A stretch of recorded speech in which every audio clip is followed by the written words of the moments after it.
Hi everybody, this is Dino Chris from Prehistoric Facts. This is the third episode, so let's jump into these questions right away, shall we?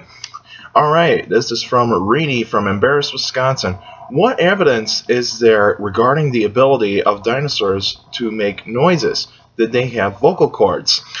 Well, that's a really tricky question, because what we actually have of dinosaurs are basically their bones, some parts of some skin impressions, and some indentation and some impressions of feathers on some parts of their body.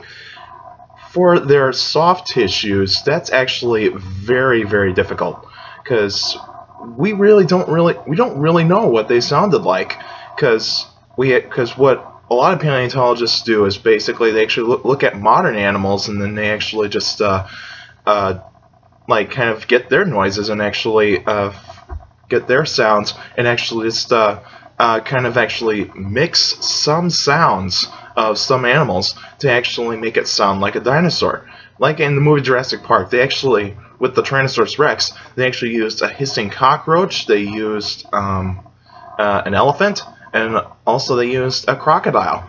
And they actually mixed those sounds together to actually get the sound that they actually liked to mix in for a Tyrannosaurus Rex sound. And that's pretty how it is. But I mean, I think mostly dinosaurs made sounds basically by their size. So probably with the smaller dinosaurs, if we were back in time, we'd probably be hearing higher pitching sounds. But what dinosaurs actually are really good at listening is low frequency sounds. So if we look at because since there's CAT scans done in the brain cases of some dinosaurs, and found out that their inner ear structure is really suited for hearing low frequency sounds. So basically, I think most dinosaurs heard low frequency sounds, but basically their sounds are probably based on their size. We really don't know what they sounded like. There's no soft tissue within like in the throat area to actually find out if they really did have vocal cords. But most animals do have vocal cords, so it's pretty basically that soft tissues don't fossilize that often. It's very rare to find soft tissues on dinosaur fossils, so it's very, very rare. Alright, next question. Kathleen Grow, this is my mother here, and let's see what kind of question she has. From Wausau, Wisconsin, where I live. Are there any dinosaurs that would have made good pets? Well, this is a really good what-if question, Mom. This is actually this is very interesting. If we actually had dinosaurs that were actually as pets, what we think of dinosaurs is probably, I think some of the smaller dinosaurs would have been really good pets. Probably some of the small plant-eating dinosaurs, probably like a Dryosaurus or Leonosaura or Hypsilophodon, and probably like a Psittacosaurus, and possibly Protoceratops. Protoceratops might be a really good pet. But if we actually have to take the carnivores, that's going to be very tough. You have to put them in a cage. You really have to put them in a cage more often than actually letting them out, because basically they are not going to be that friendly once they come in contact with you. But I'd probably say if we actually took a carnivore, I would probably say maybe like Microraptor, Compsognathus, Coelophysis, and probably Eoraptor. I think those are the kinds of dinosaurs that we could really have as good pets. But if we actually took like some of the bigger herbivores, there's no reason to have them as pets. We would probably just be using them as livestock, like cattle and pigs and horses, because those are usually considered to be livestock, and we actually probably wouldn't be able to get close to the big predatory dinosaurs, because those dinosaurs probably have a very short switch when it comes to when they see us. But basically they'll probably just avoid us more often because we're too small to actually be considered a food source. But probably the raptors were very, very dangerous animals. So probably we would never ever have raptors as pets, because they would consider eating us before we actually consider them as a pet. So probably raptors are more dangerous than the Tyrannosaurs and the other big predatory dinosaurs. But basically, small predatory dinosaurs, probably like the size of a small dog, were probably good size. But like I said, some of the small plant-eating dinosaurs were probably really good pets. So probably that's what I would think about as pets. But we really don't know if we can actually bring dinosaurs back to life. But it's possible, but not around today. All right. Donnie from Maple Grove, Minnesota. How far apart are the dinosaur era and the era of the saber-toothed tiger and woolly mammoth? Well, just to clarify this, there's no such thing as a saber-toothed tiger. It's actually a saber-toothed cat. But how far apart, I think, since I actually have studied the geologic timetable, and what we actually see here is that the extinction of the dinosaurs was basically 65.5 million years ago.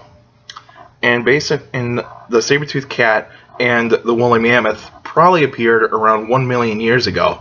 So probably they're basically far apart as basically about 64 million years. They're far apart.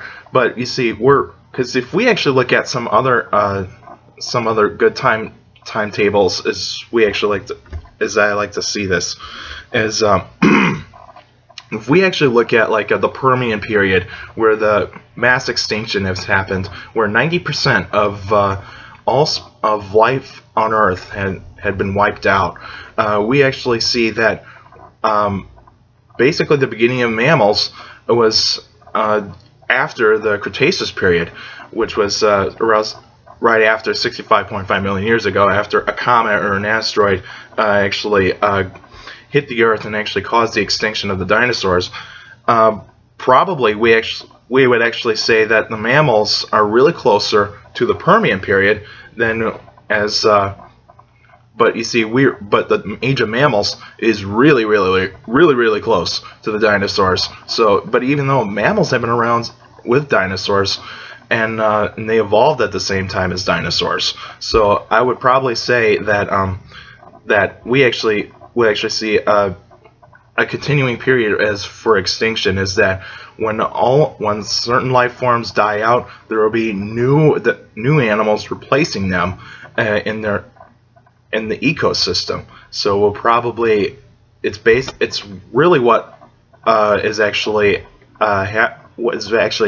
happening in these mass extinctions, is that these animals, some of the bigger animals, die out first, because size actually is, if you're big, you're very vulnerable to dramatic climate change. So it would pretty much be like because if say at the end of the age of dinosaurs, we actually had some pretty big dinosaurs like Tyrannosaurus rex, Triceratops, some duck-billed dinosaurs, and very few long-necked dinosaurs called sauropods.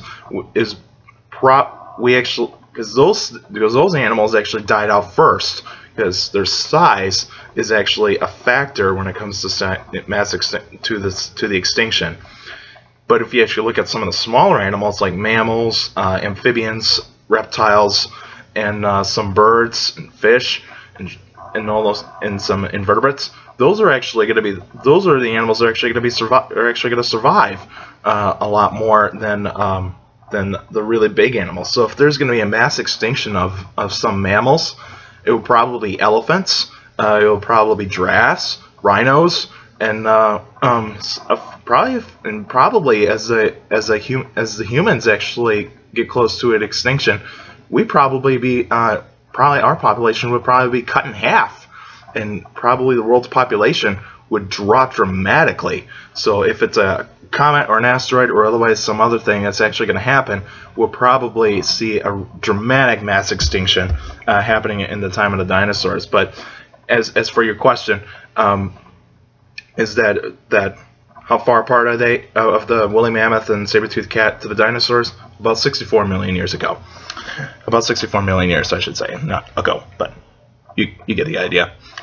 All right, Lloyd, and he says, Chris, sorry about the late reply. There's no worry about that. You can send me a question anytime. There's no limit on when I need a question, so you can just send a question anytime you want. Just make sure I just get it, and so that I can actually make a video that is really promising for the fans. But I was just wondering if there was any way to estimate the population of the dinosaurs during their existence. Well, this is a really good question. What scientists actually kind of do is basically that they actually find the fossils of these animals, and we actually know what kind of animals were actually living in that kind of environment. But as for population, there's a rough calculation to that, as scientists usually just take the animals that are actually in the environment, and then they actually just estimate what the population might have been. But we can't really say how big of a population dinosaurs had in their environments. But they were found all around the world, so I would probably say that probably is a really good rough estimate. It's probably maybe over half a billion. Probably over half a billion, because I would probably say, because it's an estimated guess. It's not actual to actually say that it's out there, but I would probably say that that it's a half billion as a possible estimate. But we actually only have like their trace fossils, like tracks, coprolites, which is fossilized dung, and we have their bones. So it's pretty much it's basically rough estimate. It's basically a rough guess. We can't really say what their population might have been, but probably during the time of the end of the dinosaurs, it's very, very small. So it'll probably be a little bit over 1 million in terms of a population worldwide. So I'll probably say it's not going to be a very good guess, but I'll probably say it's